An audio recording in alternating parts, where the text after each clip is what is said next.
Before we get into today's show, let me tell you about the latest deal from Mike Lindell, MyPillow. Once again, the big box stores have canceled their orders simply because they don't agree with Mike Lindell's politics. They don't like it because he supports President Trump. Well, he's going to pass that savings on to you. No more middleman. And boy, does he have some great deals on the Giza Dream sheets and the Percal bed sheets. Listen to this. Giza Dream queen size, normally $139.98. Your wholesale price, $69.99 when you use promo code Joey. King size, only $79.99. The Percal queen size, normally $89.98. Your wholesale price, $29.98 when you use promo code Joey. Just call 1-800-893-4059 or go to mypillow.com. Always use promo code Joey. Free shipping options available. This allotment's not going to last very long. When they're gone, they're gone. mypillow.com. Promo code Joey. Thanks for joining me in the PhD Weight Loss and Nutrition Studios. To lose weight for the last time, visit myphdweightloss.com. Welcome in. Here's what we're going to cover today. Authorities have released new images of a person of interest in the deadly shooting that happened at Brown University on Saturday. Police in Providence, Rhode Island are leading manhunt to track down the gunman with assistance from the FBI. We have some new video footage or details of video footage that was released. President Donald Trump isn't offended by White House Chief of Staff's Susie Wiles' comments in Vanity Fair, which she described him as someone with an alcoholic's personality. The comments were published yesterday and has set off a firestorm in the media. Here's a bombshell for you. According to newly released records, the FBI did not believe agents had probable cause to raid President Trump's Mar-a-Lago estate in August of 2022. You remember that raid? Former President Joe Biden felt differently, and his Justice Department approved the search anyway.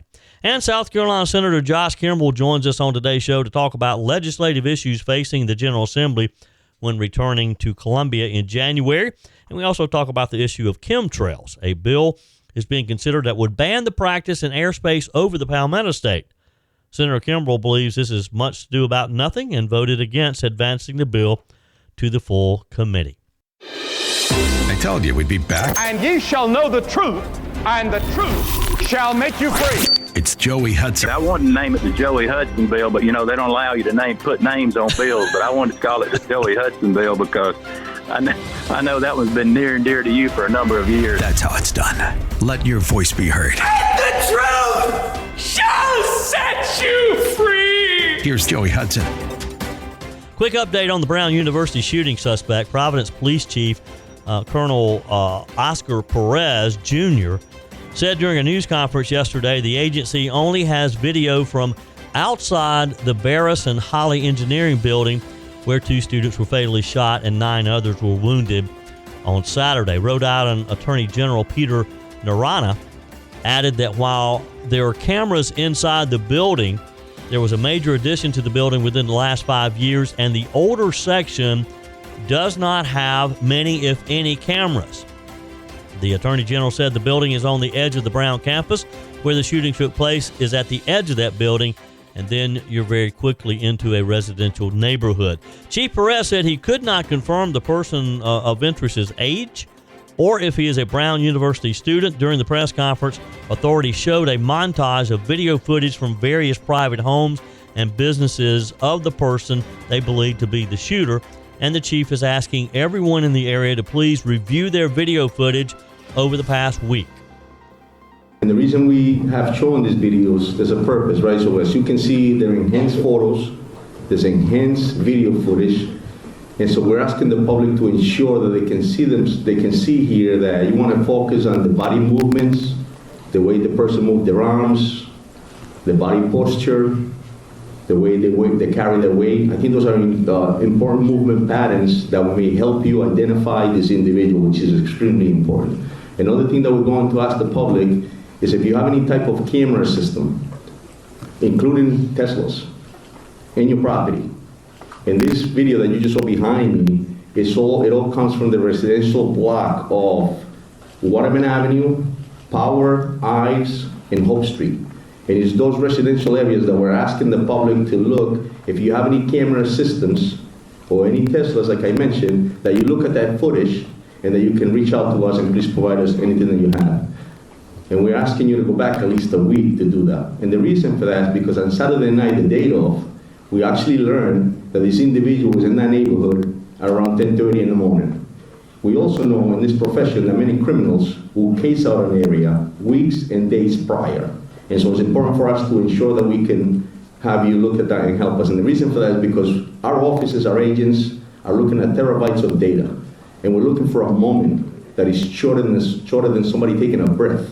It's incredible hard work to do that. And so we're asking the public to assist us with that.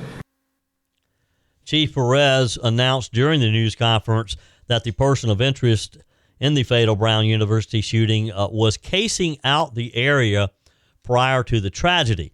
And that's what the montage of the videos is kind of showing of him walking up and down the street in that area. Video showed the person in the neighborhood at around 10:30 a.m. on Saturday, nearly 6 hours before the shooting. Now, the new video timeline released yesterday by FBI Boston shows this person walking near campus, and at one point after the shooting, literally walking by responding officers in a very cool, calm, collective way. It traces the person of interest in 15 different video clips on Saturday. The 6.5-minute video shows the person of interest walking towards campus and at one point then running. The last video before the shooting shows the person of interest walking right next to the Barris and Holly building where the shooting happened. FBI Boston posted the video timeline, then promptly deleted it on X. It's unclear why the post was removed. The FBI Boston then reposted a shorter version of the timeline. Now, the Providence Police Department, which has come under fire as the manhunt for this gunman drags into its third day, is continuing to lead the fatal shooting investigation with assistance from FBI Boston, despite calls for federal authorities to take over by some of the families involved. Though officials previously confirmed the FBI and ATF are assisting with the investigation, the case falls under local jurisdiction since there are no confirmed suspects in custody and no indictable federal crimes have been identified to this point. Some of the federal crimes that would automatically give the FBI lead jurisdiction include terrorism, interstate flight for a felony, hate crime charges under federal law, or a federal civil rights violation. Now, federal involvement can expand later if evidence suggests the alleged shooter crossed state lines. For example, hate crime statutes apply or other federal offenses were committed during this crime. Jason Pack is a retired FBI supervisory special agent with more than 20 years of service. He told Fox News the agency's role is typically best suited to assist local and state law enforcement with additional resources, and it's uncommon for them to take over the investigation. He said the third day into the investigation is often a time where there's not much visibility or visible activity going on, so people think the police have run out of work to do or have run out of theories, or they don't know what to do or what's going on. He said that's not the case. All these pieces of the puzzle that were collected over the past 72 hours, agents and analysts are in a huge command post, he says, assembling a master timeline. Now, Mr. Pack referred back to the 2013 Boston Marathon bombing investigation, where Richard Deslaurens, a former FBI agent, a special agent in charge of the Boston division, was questioned about the agency's involvement during that manhunt. Deslaurens said, it's one team, one fight, and so moving together, particularly in a city where they did not like the FBI that much because of corruption scandals at the time, Whitey Bulger and some other things that really set the tone, they said they were all there to do one thing, and that was to find eventually what turned out to be the brothers that committed this bombing. Pack added prosecutors are likely on the ground in Joint Operations Center, as well as agents and police working together to determine which agency combs through each form of the evidence. Now, as authorities continue their search for the unidentified gunman accused of this fatal shooting, two Brown University students lost their lives. 9 others wounded on Saturday. Critics have called the university's immediate response following the shooting as maybe not quite what it should have been. Not only did Brown University's alert siren on campus fail to activate, the first alert message sent out to students and staff came at 4:22 p.m., 17 minutes after the shooting happened. The person of interest was seen walking away from the Barris and Holly Engineering building on surveillance video at 4:06 p.m., according to authorities. And that was part of the footage that was released yesterday. The first Brown alert read, "There's an active shooter near Barris and Holly Engineering. Lock doors, silence phones, and stay hidden until further notice. Remember, run if you are in an affected location. Evacuate safely if you can. Hide if evacuation is not possible. Take cover. Fight as a last resort. Take action to protect yourself. Stay tuned for further safety information." Again, that was sent out at 4:06. The Providence Police Department, which, again, continues to be the lead investigative agency on the case, sent out an alert 43 minutes after the shooting at 4:49 Saturday, but did not confirm the nature of the incident. There's currently heavy Providence police and fire presence on the Brown University campus still, and they are still encouraging students to exercise caution and avoid the area until further notice, if possible at all. Look, they'll eventually find him. It's just a matter of working through the evidence, and someone will come forward and identify this guy. Everyone says they'll start after the holidays, and that's exactly why most people never tackle those extra pounds at all. Joey Hudson here. Right now, PhD Weight Loss is making it easy to start before the new year with a bonus designed to get you moving now. They're adding 2 free weeks to your program. That means you can ramp up during the holidays and start the new year already working toward your goals. Those 2 free weeks mean you won't roll into January feeling behind. You'll hit January already losing, already feeling better, already in control. PhD's metabolic reset system teaches your body to burn fat first. No drugs, no starvation diets, no endless workouts, just a smarter science-based system that fits real life. And when you mention 2 weeks on the phone, they'll waive your consultation fee and pay for the cost of your food during the entire program. There's no reason to wait, no reason to repeat last year. Call PhD Weight Loss today and start 2026 already ahead. 864-644-1900. Call today. That's 864-644-1900, or go to myphdweightloss.com. Don't wait. Do it today. Now, this is an interesting story out of the White House yesterday. President Trump says he's not offended, not even a little, he said, by comments attributed to his White House Chief of Staff, Susie Wiles, in a recent Vanity Fair profile that described him as having what she called an alcoholic's personality. The remarks appeared in the first part of a 2-part Vanity Fair feature that was published yesterday. It quickly set off a media firestorm in Washington. White House Press Secretary Caroline Leavitt dismissed the article, saying key comments were wildly taken out of context and framed to portray chaos inside the second Trump administration. But rather than push back angrily, the president himself brushed it off completely. Speaking to the New York Post just hours after the story ran, President Trump said he understood exactly what Wiles meant and noted that he has made the same observation about himself many times over the years. Trump explained that because he doesn't drink alcohol, he has often joked that if he did, he might have struggled with it. He described himself as having a highly driven, intense, and sometimes addictive personality. Not in substance, but in work, ideas, and focus. In his own words, he said he's long described himself as someone with a possessive and addictive type personality, and said Wiles was simply acknowledging something he's openly said about himself before. Now, the White House referred Fox News to the Post reporting when asked for comment, but the Vanity Fair piece didn't stop with Trump. The article included several blunt and, in some cases, unflattering quotes attributed to Wiles about other senior figures in the Trump orbit. Among them, Vice President J.D. Vance was described as a conspiracy theorist for a decade. Attorney General Pam Bondi was said to have completely whiffed the handling of Epstein-related document releases. Office of Management and Budget Director Russell Vought was labeled as a right-wing absolute zealot. And Elon Musk, who previously led the Department of Government Efficiency, was described as an odd duck and an avowed ketamine user. Now, despite the language, Wiles also offered praise for the administration as a whole, calling Trump's cabinet world-class and better than anything she could have imagined. Still, as you can imagine, the reaction to the article has been swift. Now, my first thought about this was, why would she say these things at all? Now, understand that, look, an interview with Susie Wiles right now is a hot topic. And she gives very few. Maybe she should have skipped this one as well. I can't imagine in what universe, and none of what she said is just really that bad, but why give the media something to write about?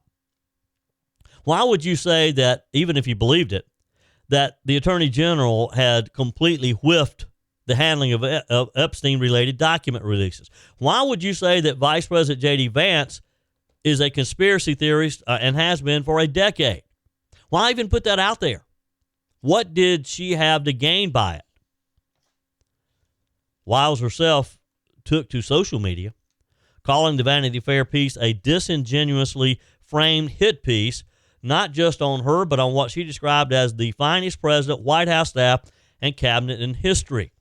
She said key context was stripped out and that positive remarks about the team were deliberately left on the cutting room floor to push what she called a chaotic and negative narrative. Again, I question her judgment on why she allowed the interview to begin with. When you're in a position like her, you don't need to become the news object. You don't need to become the headline.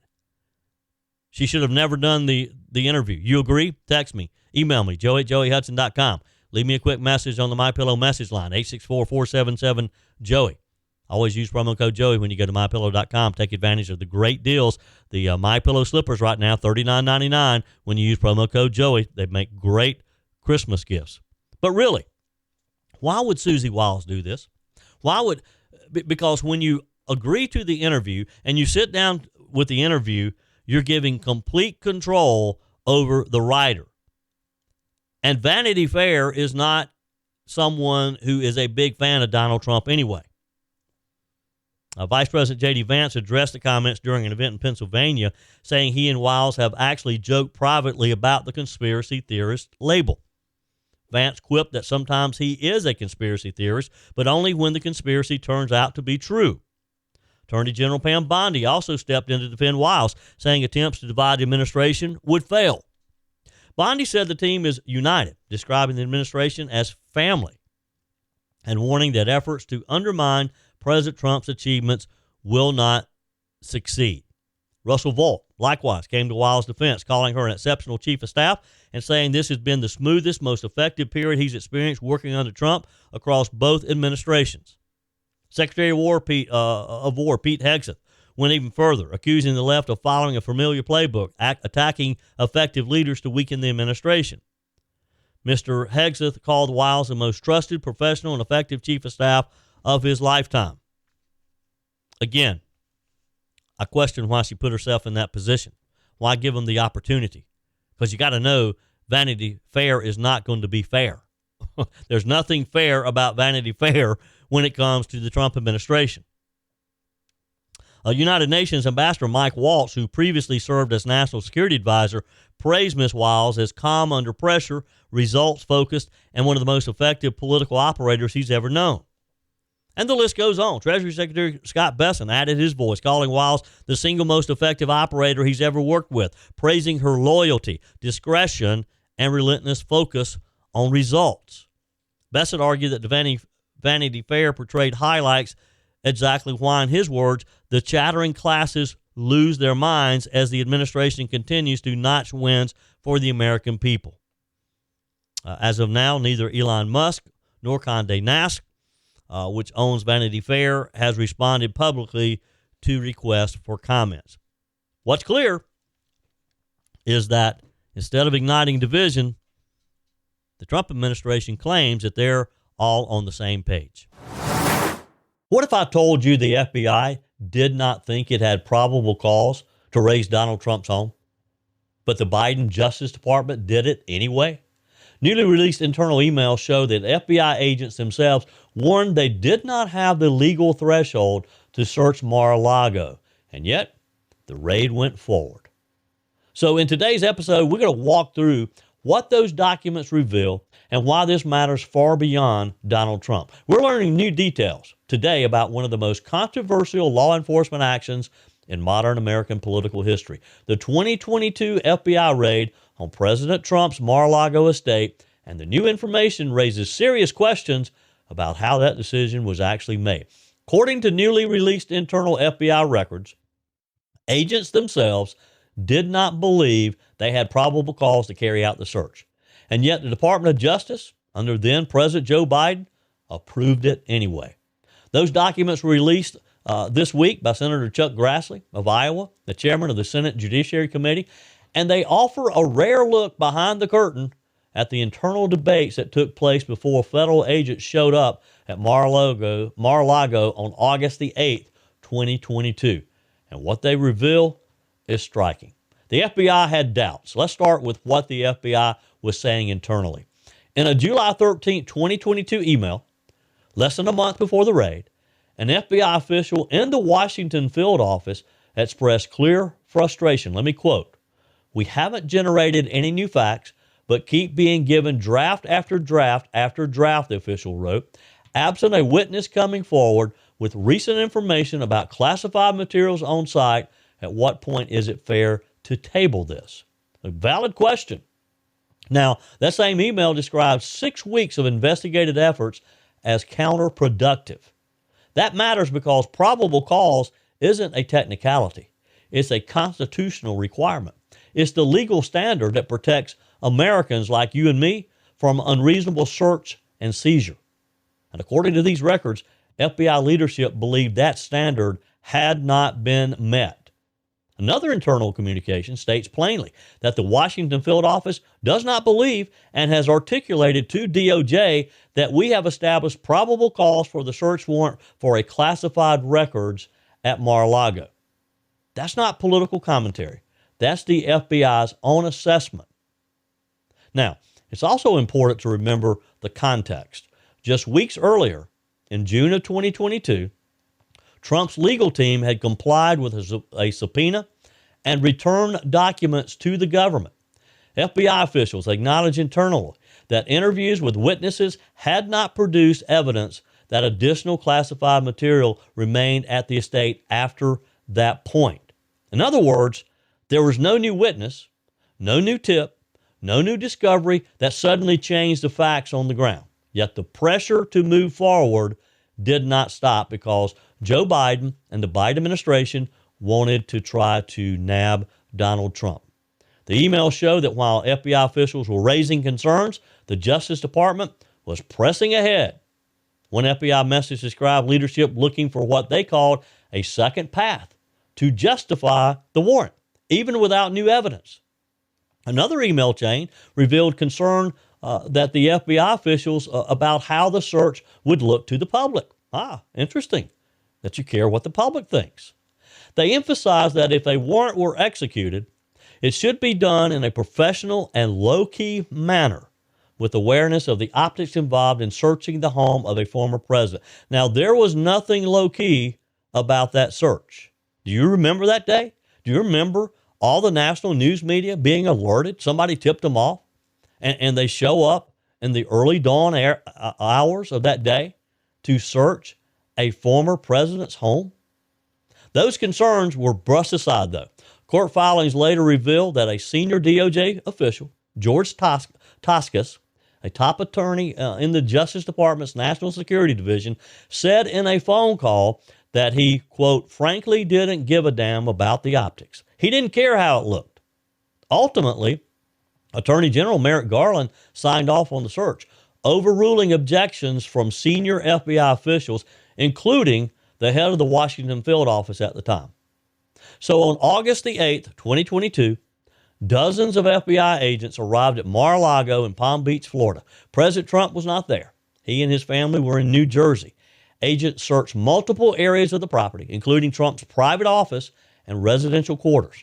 According to Trump and members of his family, agents accessed a safe, entered rooms belonging to former First Lady Melania Trump. Trump later wrote that his home had been raided and said the action was unnecessary, especially given his cooperation leading up to that with authorities.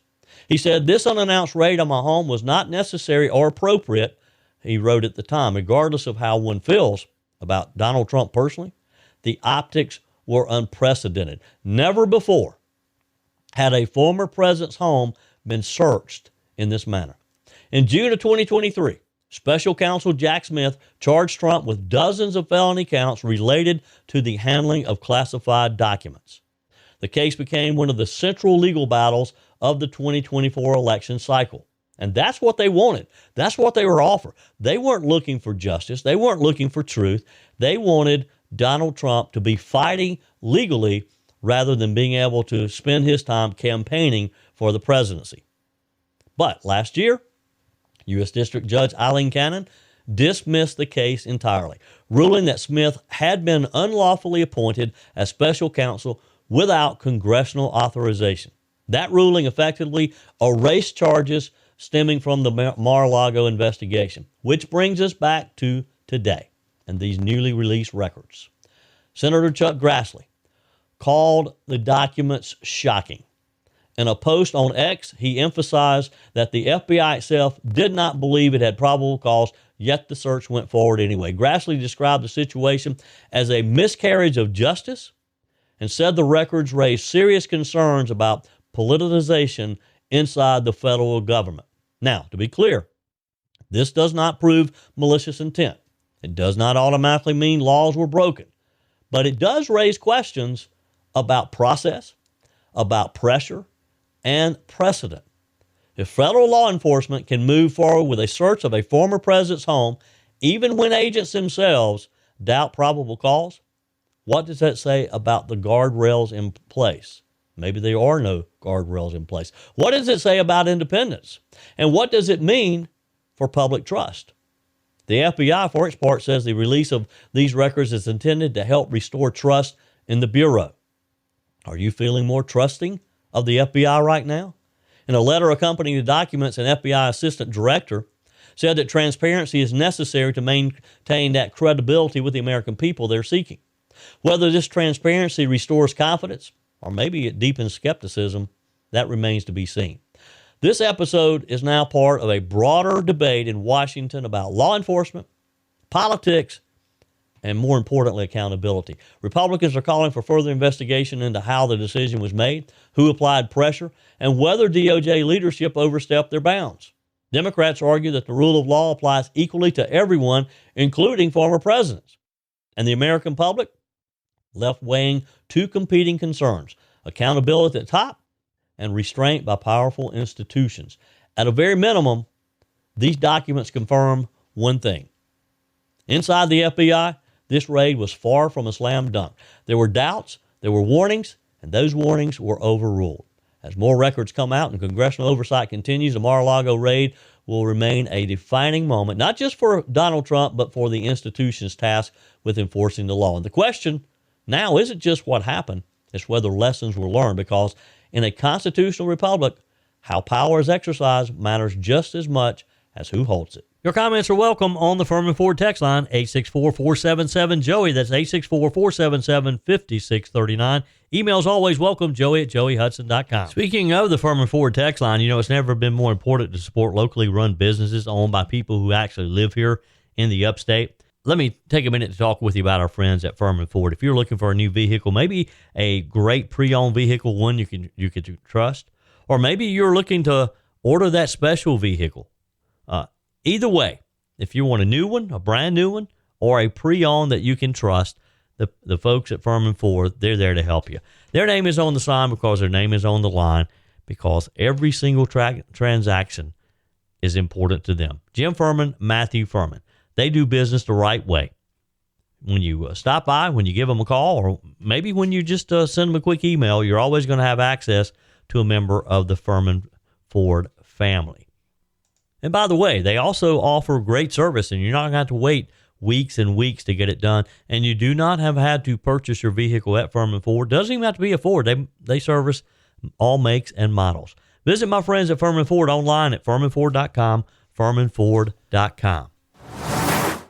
Joining us on our guest line, South Carolina Senator Josh Kimbrell, who represents Spartanburg County in the General Assembly. Senator Kimbrell, has been at the center of a number of conversations lately, from a bill that just advanced out of subcommittee dealing with the so-called chemtrails to big issues heading into the 2026 legislative session, and, of course, his campaign for governor as well. Senator Kimbrell, it's always a pleasure. Good to be with you, Joey. Merry Christmas. Merry Christmas to you as well. Let's start with the bill that has received some attention. Senate Bill 110 would ban the so-called chemtrails in South Carolina. It just advanced out of subcommittee. You voted against it. Walk us through your thinking. What concerns do you have with the legislation? Well, yeah, I did vote against it. And, I mean, I'll be interested to see what happens in full committee and then on the floor. I mean, look, I believe that we're in a moment where people are rightly skeptical of government overreach. I mean, I share people's concerns of government overreach. But at the same time, we also want to be careful that we don't trade in conspiracy theories that aren't helpful and that feed unnecessary paranoia. And I can tell you that this, I've studied this issue because, I mean, earlier in my term, I guess back during my first term in the Senate, a number of folks brought this to my attention and said, hey, are you concerned about chemtrails? And I'd really never paid that much attention to that. I mean, never thought about it a lot. And so I looked into it. I did some research. And, of course, I never thought much about contrails behind airplanes. And it never really crossed my mind that people thought that was poisonous. And, so I started doing a lot of research into it. And I simply don't believe that that's what's going on. And there's several theories about what chemtrails are. I mean, some folks think it's an attempt to block the sun and try to cool the planet. In other words, trying to play into sort of the global warming hysteria that people have pushed. I don't believe in the global warming hysteria to start with, by the way. I don't believe that. But the idea that airplanes would be enough to even block the sun is pretty laughable. As I said in the subcommittee, you'd have to have every airplane in the country take off pretty much at the same time and fly in the same direction to have any meaningful impact, even if you could. And I don't know that would work. So I don't buy that one.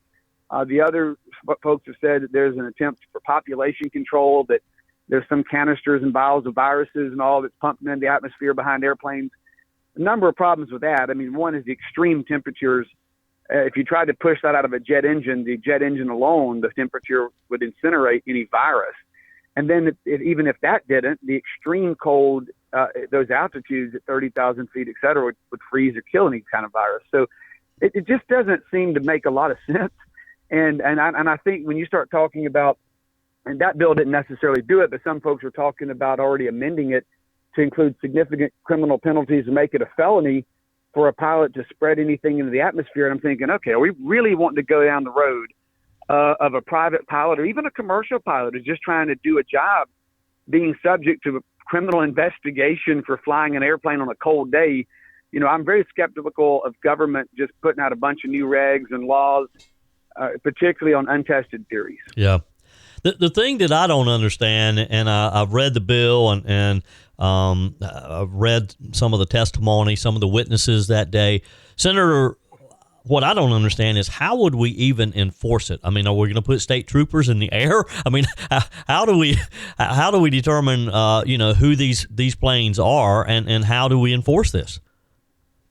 Well, that's a great question. I mean, I assume that the enforcement mechanism would be you send out state inspectors to the airport and try to go look at everybody's airplane and start searching through the gas tanks and the belly of the planes, I guess. But, I mean, that again, that's laughable. I mean, it looks ludicrous. We would look like kooks doing it as a state.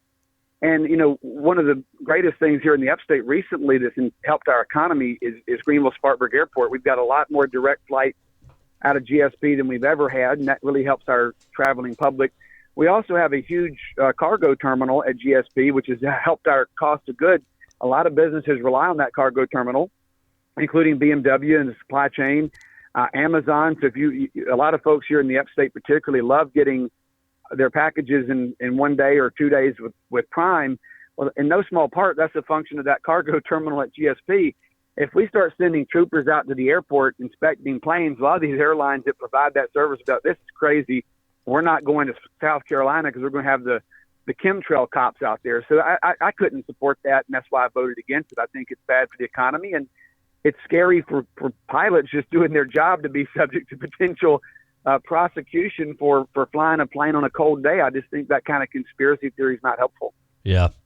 Look, it's an issue that's talked about a lot. I have a lot of people who ask me about it, and I just I guess I go back to the idea of, all right, let's assume for a minute maybe this is happening. That these planes are dispersing something that is trying to affect the weather or whatever. But so who's doing that?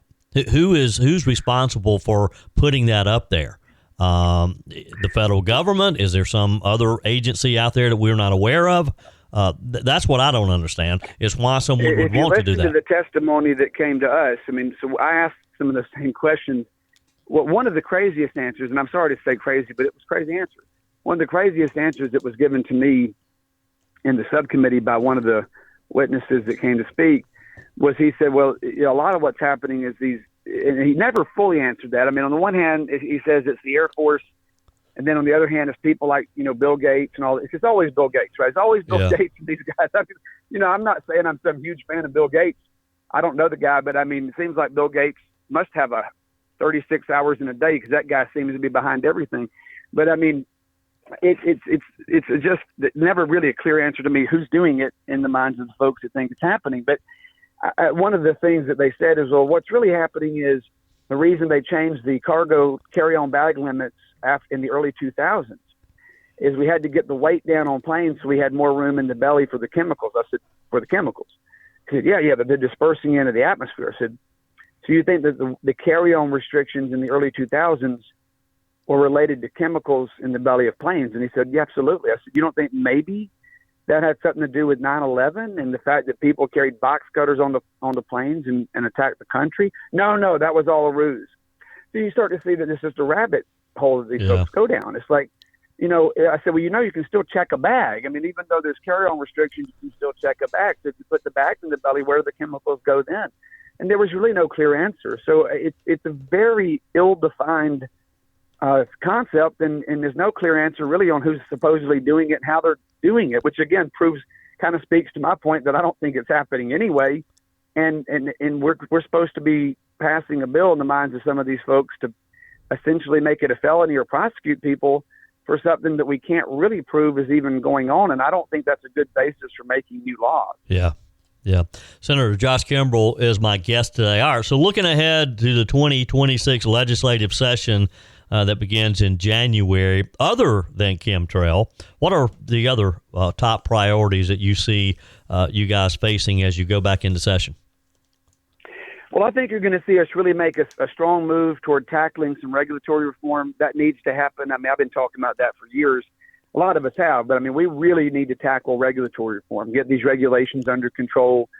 You might have noticed some of these agencies are a little out of control, and we need to rein in the regulatory state. I mean, one of the things that's happened at the federal and state level for years is you've got a bunch of unelected bureaucrats at every one of these agencies, whether it's Environmental Protection Agency at the federal level or Department of Health or Environmental Protective Services at the state level, DMV, DOT, everything, who really day to day are running your life. And nobody elects these folks. Nobody really even monitors what's going on.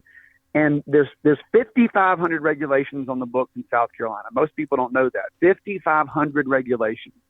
So, I mean, when we go passing new laws and statutes, those aren't usually that long. Those are, some bills are longer than others, but most bills aren't nearly as long as the regulations that come from it. So we've got to get a grip of this. I think you're going to see us pursue something largely along the lines of what the president did, which is to say, for every new regulation an agency puts forward, they're going to have to repeal 2 old ones. I'm going to push really hard that we sunset regulations, that every regulation has a sunset where it just doesn't have eternal life.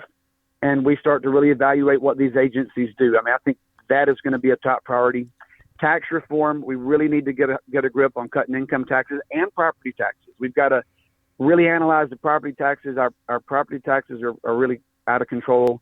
I think we need to look at homestead exemption expansion to protect particularly senior citizens who are on fixed incomes, to hold down the cost of living, particularly in a time of rising costs. So I would say those are the 2 top priorities, at least for me, and I think a lot of Republicans in the Senate and the House, is regulatory and tax reform.